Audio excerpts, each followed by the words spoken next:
What is going on, everyone? I'm coming to y'all with another Commander deck tech. This one is my wife's Edgar Markov Vampire Tribal list. You might notice some noise in the background. I have both my fan and my air conditioner going because it is hot as hell here in Texas lately, and quite frankly, my comfort just means more than perfect audio right now. So, either way, I hope you guys enjoy the deck. Let's go ahead and get into it. Edgar Markov is a 4/4 for 3, a red, a white, and a black legendary creature Vampire Knight with Eminence. If you're not familiar with Eminence, it's an ability that never should have existed. It basically says whenever you cast a vampire spell, if Edgar is on the battlefield or in the command zone, you create a 1/1 black vampire token. So, no matter what, no matter where he is, either in play or in the C zone, if you cast a vampire, you'll get a free vampire. The only way they can stop it is with a Stifle. Quite frankly, there's not really a consistent way of stopping it, short of Stifle plus Isochron Scepter plus Soul Ring plus Paradox Engine. So if they get that going, they can infinitely stop the Edgar Markov, but for the most part, there's not really a way to do it. He also has First Strike and Haste, and says whenever he attacks, you put a 1/1 counter on each vampire you control. Strangely enough, as good as that second part of the ability is, we very rarely cast Edgar Markov, because his Eminence ability is just so ridiculous, and he's pretty much our top end. If we're casting Edgar Markov, we're either winning already or losing already. There's not really much in between. So how about the 99? Mana base will breeze through as always. We got Command Tower, Exotic Orchard, City of Brass, Path of Ancestry, one of the few tap lands in the deck, Cavern of Souls, Unclaimed Territory. We have our fetch land package of Bloodstained Mire, Marsh Flats, and Arid Mesa. We have our dual land package of these super impressive square-cornered International Edition dual lands that are not nearly as impressive as revised ones. Badlands, Scrubland, and Plateau. We have our shock lands of Blood Crypt, Godless Shrine, and Sacred Foundry. Our filter lands of Graven Cairns, Fetid Heath, and Rugged Prairie. For our pain lands, we're only running the ones that provide black because it's our primary color, so Sulphurous Springs and Caves of Koilos. Same thing with our check lands / buddy lands, so Dragon Skull Summit and Isolated Chapel. And we're also running the new Bond land from Battle Bond Luxury Suite. Utility land, we're running Vault of the Archangel because giving our board Death Touch and Lifelink can be insane. And then we have our basic package of 1, 2, 3, 4, 5, 6 swamps, and then 2 plains, and 2 mountains. So that was the land package. Again, pretty basic stuff. Trying to get this glare off of the camera here. Not entirely sure why it's so bad right now. Maybe if I just reposition slightly. That doesn't seem as bad. Ramp package. We have Soul Ring, Talisman of Indulgence, Rakdos Signet, Orzhov Signet, Chromatic Lantern, which also fixes our mana, Herald's Horn to find us vampires and make our vampires cheaper, Urza's Incubator to make our vampires cheaper, and then we finally get into what matters most, the vampires. Okay, so Indulgent Aristocrat is a 1/1 for 1 with lifelink that says pay 2 and sack a creature to put a +1/+1 counter on each vampire we control. Just powerful in this list. Guul Draz Assassin, I'm sure a lot of you are familiar with. Powerful level up creature that can act as a dismember. Viscera Seer is great because it is a sack outlet that lets us scry. While we're not an infinite combo deck, you can't really abuse the fact that it is a sack outlet. It is a vampire that comes out turn 1, makes another vampire, and lets us scry 1 to help set up our next turn. In this deck, it makes it pretty much impossible to, hit bad draws. Olivia's Bloodsworn can give vampires haste. Blood Artist is a vampire that will drain our opponents for our vampires dying, much like Kalastria Highborn. Dusk Legion Zealot will draw us a card when it enters the battlefield. Bloodcrazed Paladin is so good after a board wipe. I find myself, whenever I'm playing this deck myself, I find myself holding it every game for a board wipe, and my wife does the same, because dropping it in the late game after someone Wrath of Gods or Blasphemous Axe, and just any of like a 57/57 is pretty solid. Paladin of Atonement, not the best vampire in the deck, but we wanted more low-cost vampires to get an early game presence. And, you know, there's going to be a lot of times when we lose life, so it'll get a lot of counters in and of itself. We have a lot of other ways to put counters on it, and gaining some life back could be nice. Legion Zealot is just Lord, or sorry, Legion Lieutenant is just Lord. Stromkirk Captain is a Lord that gives first strike. And Captivating Vampire is our best Lord because it also lets us tap 5 untap vampires to steal a creature and make it a vampire. Maverick Fane says when we attack with one or more non-token vamps, we get a white vamp with lifelink. Rakish Heir says when a vamp deals combat damage, we put a 1/1 counter on it. Forerunner of the Legion tutors for a vamp and puts it on top, and gives target creature +1/+1 until I determine the vamp enters the battlefield.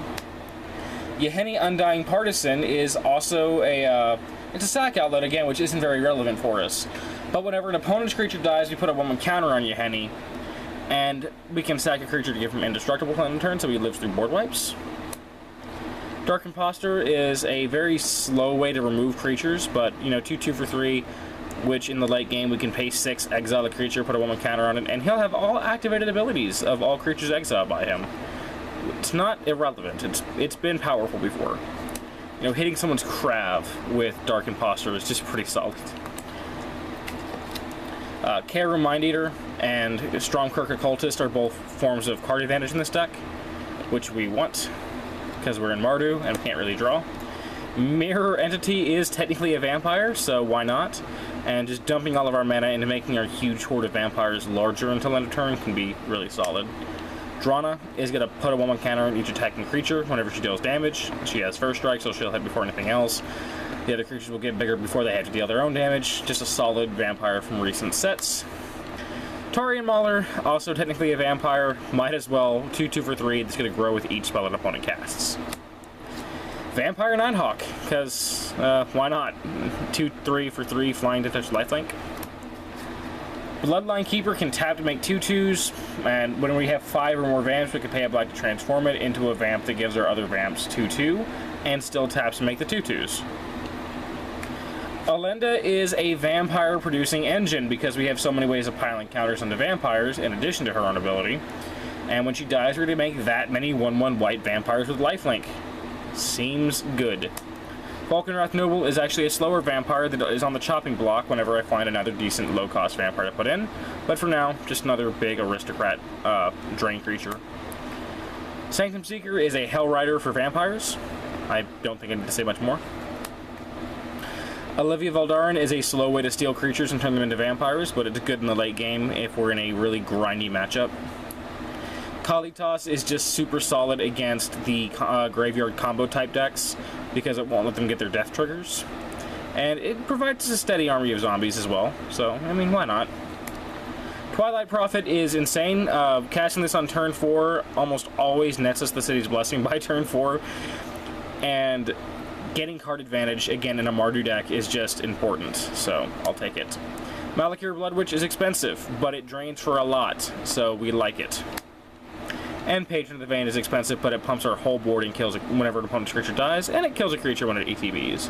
I think it's worth the 6 mana. Okay, non-vampire stuff. Purphoros, because, well, a lot of vampires are entering the battlefield, and I owned 3 Purphoroses, and my wife built 3 red decks that put out a lot of creatures, and said, hey, those are mine now. So, yeah, this is one of my 3 Purphoroses in her red 3-colored aggro deck. Legion's Landing makes a vampire when it ETBs. When we attack with 3 or more, we can transform it into a land that can pay mana and make vampires. Shared Animosity says whenever a creature we control attacks, it gets +X+0 until end of turn, where X is the number of other attacking creatures of the same type. So if we attack with 6 vampires, we're going to get they're all going to get +5/+0. Seems good. Stensia Masquerade gives our attacking creatures first strike, and says when a vamp deals combat damage to a player, we put a 1/1 counter on it. New Blood is one of my favorite cards in this deck. It is so deceivingly good because of how many other tribal decks there are right now. Stealing someone's Geshath with a New Blood and turning that line of text into Vampire instead of Dinosaur which I have done before fairly recently, is just nuts. It's so much fun, although it's not fun for the chat player who now gets to watch their dino be turned into a blood-sucking engine. But very powerful card against other tribal decks, only okay against anything else, but oftentimes it's Commander. There's going to be another tribal deck at the table, unless you're playing in a very competitive environment, in which case you probably won't play this deck anyways. Blood Tribute.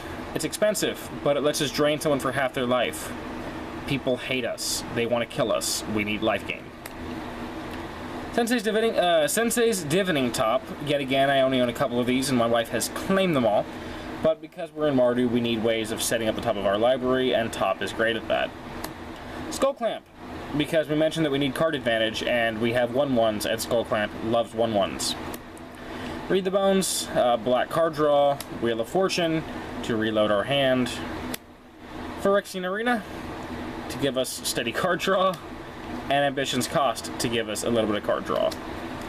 Tutor Package, we have Vampiric Tutor to find any card we want and put it on top, Demonic Tutor to find any card we want and put it in our hand, and Diabolic Intent to sack a creature and find any card we want and put it in our hand.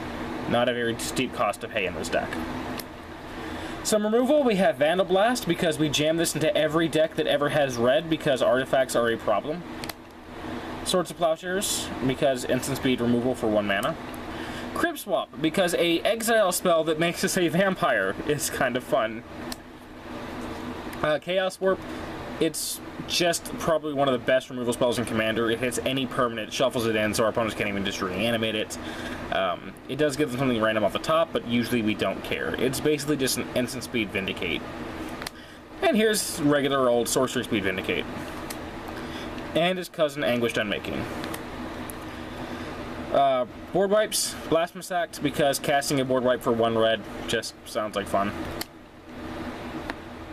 And Day of Judgment. We don't need that many board wipes in this deck. We want bark creatures, but no, Day of Judgment, second board wipe, does the job. Yeah.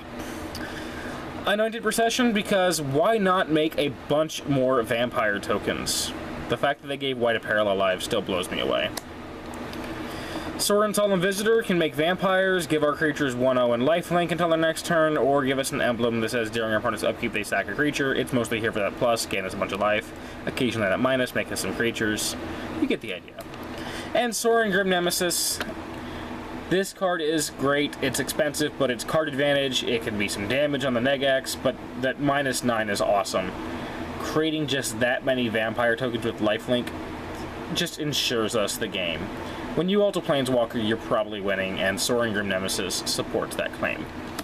Okay, so I actually finished this with quite a bit of time on hand because I didn't have to explain a lot of things. So I can kind of go over the history about Edgar Markov and why my wife decided to go with it, or have me build it. For quite a while, ever since I got her into Commander with Depala, and then later Dragon Lord Dromoka, which has now become Shalai Voice of Plenty, she mentioned that she wanted to build a vampire tribal deck, but we hadn't done so because for the longest time I had my beloved Baron Sangir vampire tribal deck. And it wasn't until some very expensive cards from that deck ended up getting stolen, namely my altered signed Candelabra of Tanos, that I ended up breaking the deck apart and putting the pieces in my binder and sending many of the other ones off to Star City Games for trading credit. And we still had quite a few good vampires laying around, some cool support cards, some cool tribal cards from other decks that I had taken apart. And she said, hey, let's go ahead and start building that vampire deck for me, if that's okay. And I said, yeah, sure. We'll get Olivia Voldaren and we'll start doing, you know, red-black vampires. And about halfway through building the deck, the Commander precons for 2017 were announced. And of course, Edgar Markov was amongst that roster. And the deck immediately went to Mardu because his ability is just freaking insane. And we had the deck built the moment it came in the mail, because the second it came in, we had already acquired the pieces we needed to upgrade it. It already had all of its shock lands and its fetch lands and most of its dual lands. It took a little while to get the plateau, shockingly enough. But we had the deck pretty much tuned the moment the precon came in the mail. We could just we altered it around, modified it. We had to do a few changes over time, obviously, to figure out what worked and what didn't. But what it resulted in was her having her vampire tribal deck, and this has kind of been a theme with her when it comes to building Magic decks. The first deck she ever wanted built was Depala, but it wasn't a Paula at the time. She wanted Dwarf Tribal because of her obsession with The Hobbit and Lord of the Rings. And we were going to build her Balthor, the Stout, or whatever he's called, the red guy.